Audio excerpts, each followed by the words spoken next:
Comments? I should advise everybody that this is being televised by our ALHI.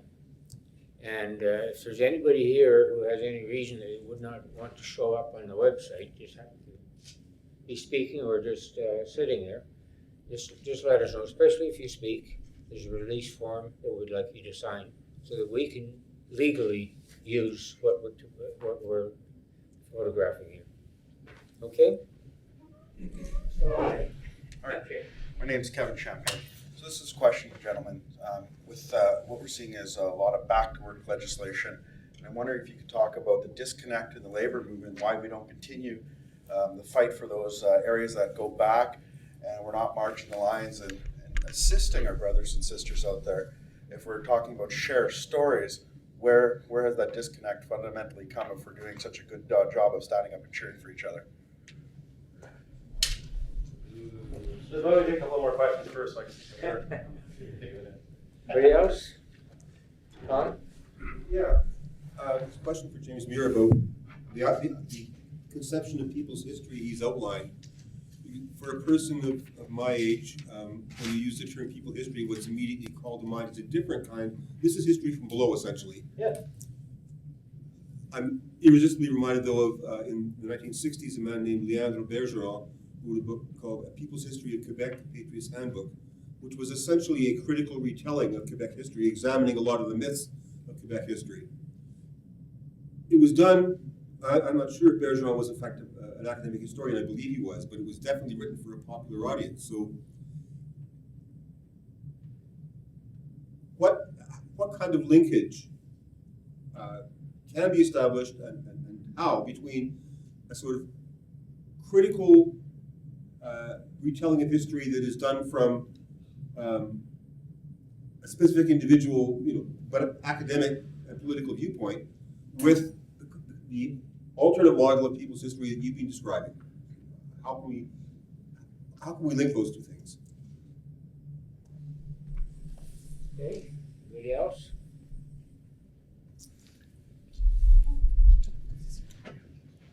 Cameron Westhead with United Nurses of Alberta. You talked about telling stories and bringing that to the people to kind of help spread the word and free people. And I'm wondering, a lot of the mainstream media that we see, the messages that we get is that unions are greedy, unions have, they're not relevant anymore.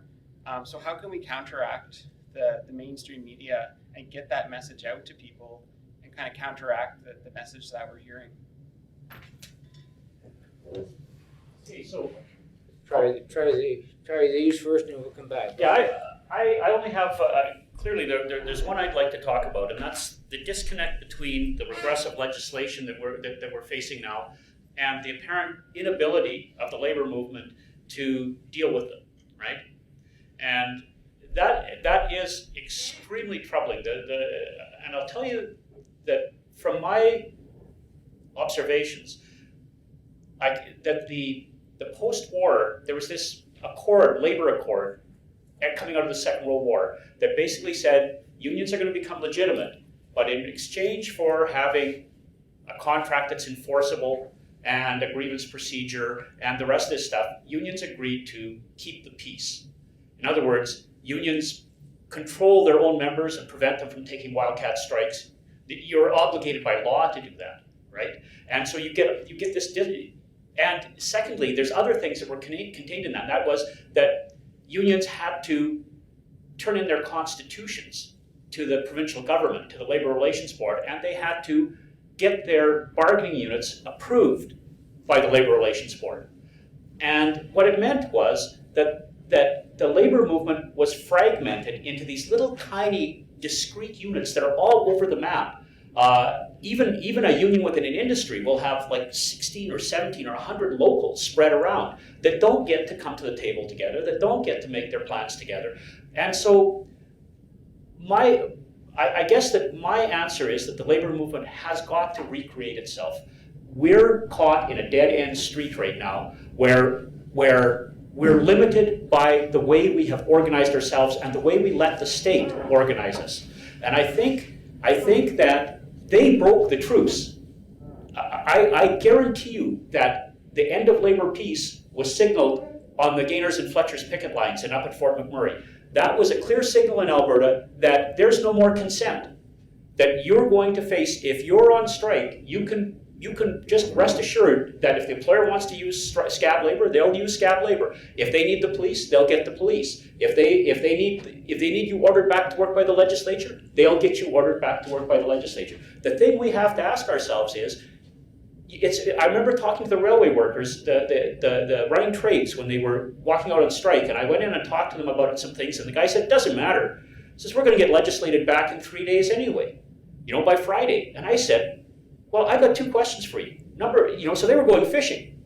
Honest to God, there was a bunch of them said, we're going fishing, because we see this as 5 days off and we'll be legislated back by the federal government. And I said, there's 2 things. What happens if the federal government doesn't legislate you back? Then what are you going to do? And I said, secondly, if you go back every time they legislate you back, doesn't that mean you've basically given up your right to strike? Doesn't that mean that you've just said, here, we'll let you tell us you have the right to strike till you exercise it, and as soon as you exercise it, you don't have it anymore? But they didn't really want to hear from me very bad.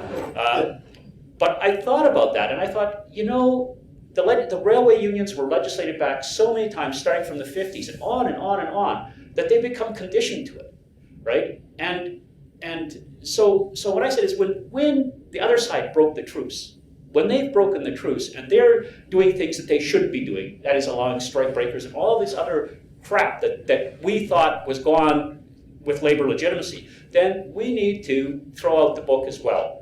There's no reason to let the government tell you who can be in your union and who can be in your local.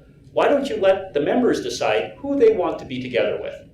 And the last thing I'd say is that when I say labor has to recreate itself is that trade unions are only institutions. I know that people are loyal because they have a strong attachment to their union. It's my union and it's done lots for me and I love it, right? People get that attachment, but a union's just an institution. I've looked in history and I see great unions that existed that don't exist anymore.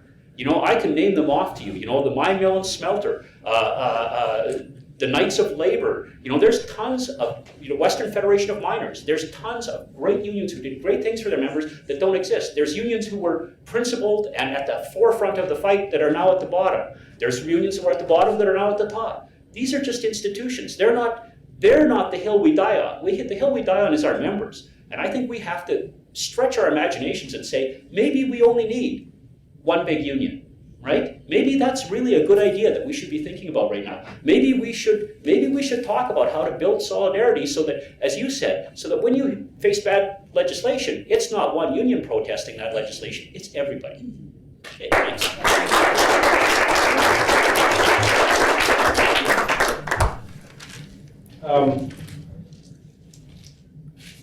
I was going to start taking notes on that question, but Jim's answers were much better than anything I could come up with. So,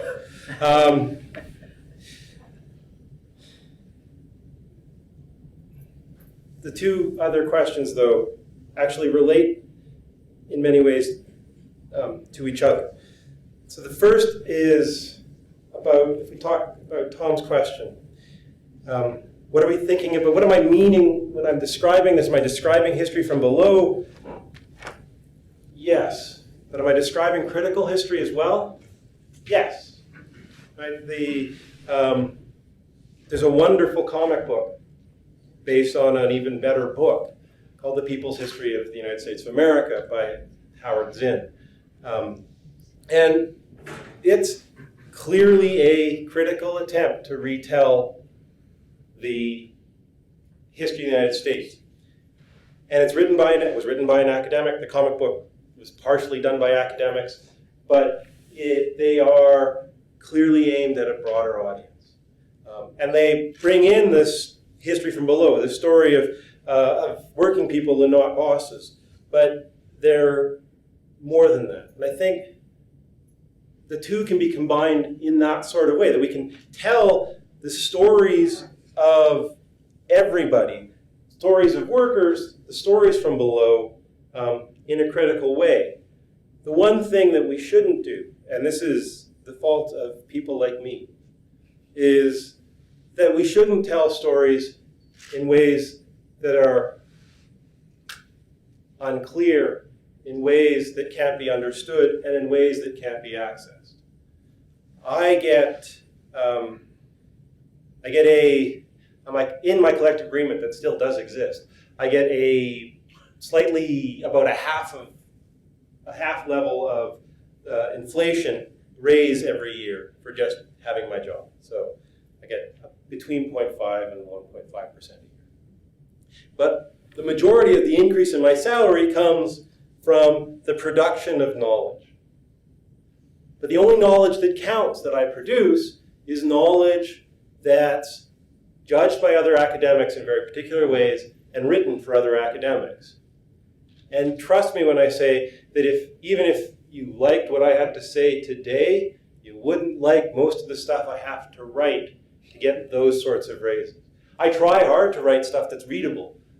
Most of my colleagues don't. Most of us, we get raises by publishing in journals that are read, perhaps, by 2 or 3 people and owned by several more people than that. But I get 5 journals a month or so, and I maybe read 1 article a year. And the rest I buy because it keeps my friends in work. And so part of the answer is that we have to start talking, we have to start writing in a way and presenting our ideas in a way that other people are going to be interested in what we have to say. And I think that goes to the question about the mainstream media. All of us then have to start telling stories in a way that is appealing to the outside, to the rest of our community. And I think there's lots of ways we can do that, and none of them, and my first thought about this, are particularly rousing, I don't think. I think the sorts of things that we've seen this weekend, this week, the sorts of things that we see on the streets around us that are already doing those sorts of tasks are good. So the ads by AUP are good. The ads by HSAA are great, right? The concert tour on the sorts of music that Maria records are great. The films that we watched last night are excellent ways of telling these stories. But the problem is that they are, even though we can afford to do them, as Dawn said last night, the movies that you saw last night, the movie on temporary foreign workers, which is a long one, so it costs a little more, but these are less than $10,000 to make. Now, an individual, that's a lot of money. But for a union, over a couple or 3 years, that's something that they could achieve. The problem then is how you get people to watch them after. And we can say things like we can put them on YouTube and then everybody will see them. But lots of videos on YouTube have 6 total viewings or 20 total viewings. We have to come up with a way of getting people to seeing our stories, and I don't have an answer for that. I guess the other thing I would say, though, is that we have to start being even more, and we've seen this in the movement recently, we have to be more and more clear that the stories we tell about the achievements we've made are stories that are important to everyone. That we do things like what the AFL is doing with temporary foreign workers. That you reach out to the unorganized. That you do things like Paul Moyes talked about yesterday and talk about pensions as not just things that unionized workers get and thus something that maybe they don't really deserve because other workers don't get them. But pensions is something that unionized workers have fought for, not just for themselves, but for all Canadians. That we have a CPP because unionized workers fought for it. We have unemployment insurance because workers collectively fought for it. Right? That these sorts of things come from unions and groups like unions. Telling those sorts of stories, reminding people who are inclined to accept that we are greedy, that in fact what we're doing is fighting for all of them. The changes we've achieved are changes they all benefit from, is one way towards that. It's nothing like, oh, yeah, more questions, that's better. Whenever somebody says something, it reminds me of something else. Tons of questions.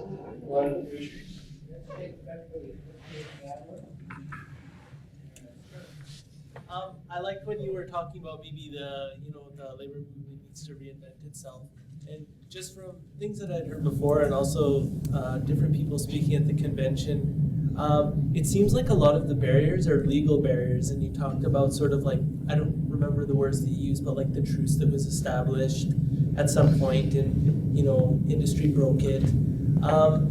Do you know through things you've read in history, or even things maybe different unions are experimenting with now, what are some different ways that unions can subvert the law without it hurting the unions themselves, like helping young people involve themselves in things that will allow for people to get involved to go around the law, which seems to be necessary. Like, if the law is what's stopping us from doing things, is there not tactics that can be employed by union leadership to help their membership, maybe specifically young people, but everybody, without them having to be fined like $250,000 or whatever happens when the law gets broken? Okay.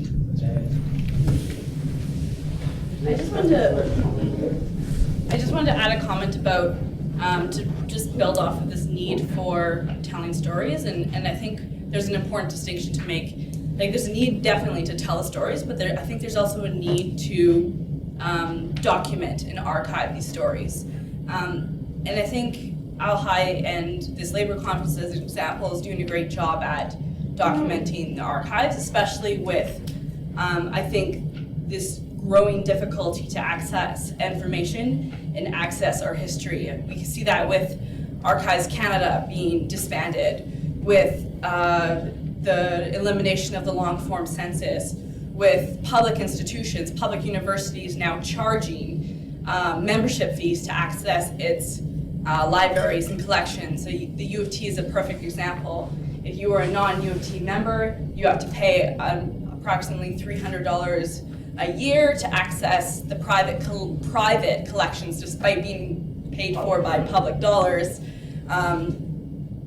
within the library of the University of Toronto. So I guess my comment and question is, when we think about how we recreate the labor movement itself, we also need to think about what role unions and I guess the labor movement in general should have in documenting and archiving in information management, what role they should play in ensuring that our histories and our I guess the past should be should be maintained. Because if you can't define the problem, meaning if you can't look at the history, how can we solve it, or how can we learn from it? And so I think that's something that we need to consider moving forward. Tom Langford, quick question for Jim. I accept your point that labor leaders shouldn't be arguing that their workers should go back to work when there's back to work legislation. But there's lots of circumstances where workers aren't willing to lose their jobs. They've got mortgages, like the rail guys that you talk to. And they're not, and you even suggested that workers should be willing to lose their unions because that's part of the bigger struggle, that unions disappear, and in the repression, new unions can be born. But that's a really tough argument to make to workers. And so, how do we get to the point where people are willing to make that sort of historic decision to go all out in the fight? Back here. I just had a comment kind of as an adjunct to your answer to Cap's question, and it came up in the morning session, and it really hit home for me, I think. A big part of why our unions are fighting, and a big part of why our workers are going on strike, is often for public services.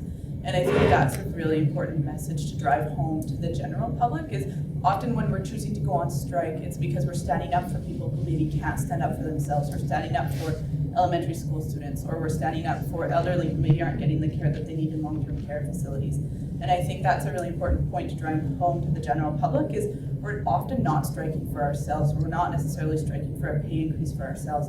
We're really striking to stand up for the rest of society who has no voice.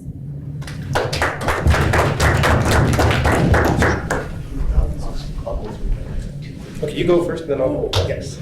Yeah, we're fighting for mic space here.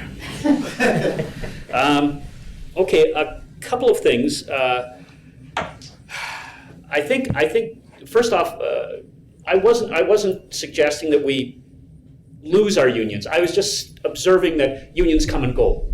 You know, I wasn't saying discard your union. In fact, my vision going forward would be to recreate your unions. You know, you'd never drop your membership, but to expand and merge. I would like to see more mergers amongst unions. I would like to see more mergers between public and private sector. Right now I saw a lot of mergers. For instance, the Canadian paper workers that I used to be a member of merged with ECWU to become the CEP, and they also merged with the communication workers. Now they're talking about merging with the Canadian auto workers, right?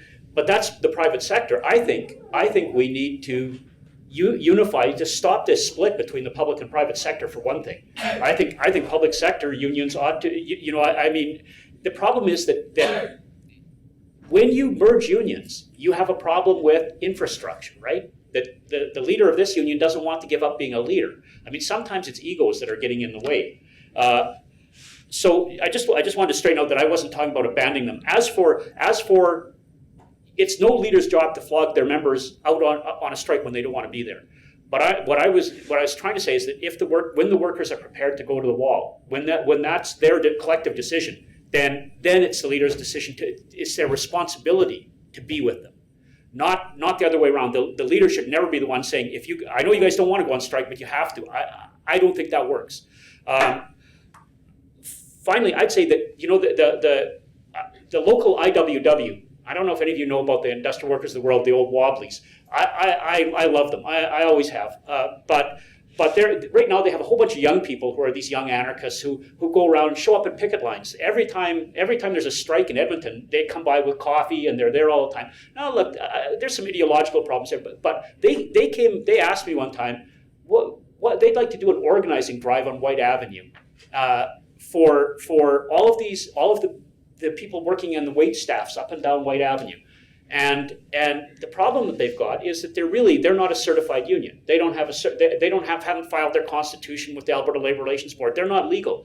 But I said to them, well, why do you need to be legal? Why do you need to have a collective agreement? Why don't you make a proclamation that says that this is going to be the socially acceptable wage on White Avenue? It will be this much an hour with this kind of break and this kind of thing, and go and pin it on every bar and pin it on their doors and say, we will be picketing in turn, in mass, on every bar until they cave in, right? I mean, even if you didn't get them, some of them might and some of them wouldn't, but you would educate 1,000 people up and down the streets, and furthermore, all those people working in the bars would look at you and say, Jesus, these guys are trying to help us. They're not just talking, they're actually out there doing something. So I like it. I like that because it's subversive and it's a direct action method of trying to put the labor movement forward.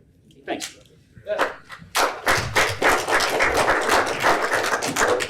I'd build on that. I think in the last 60 years, we've become accustomed to being legal.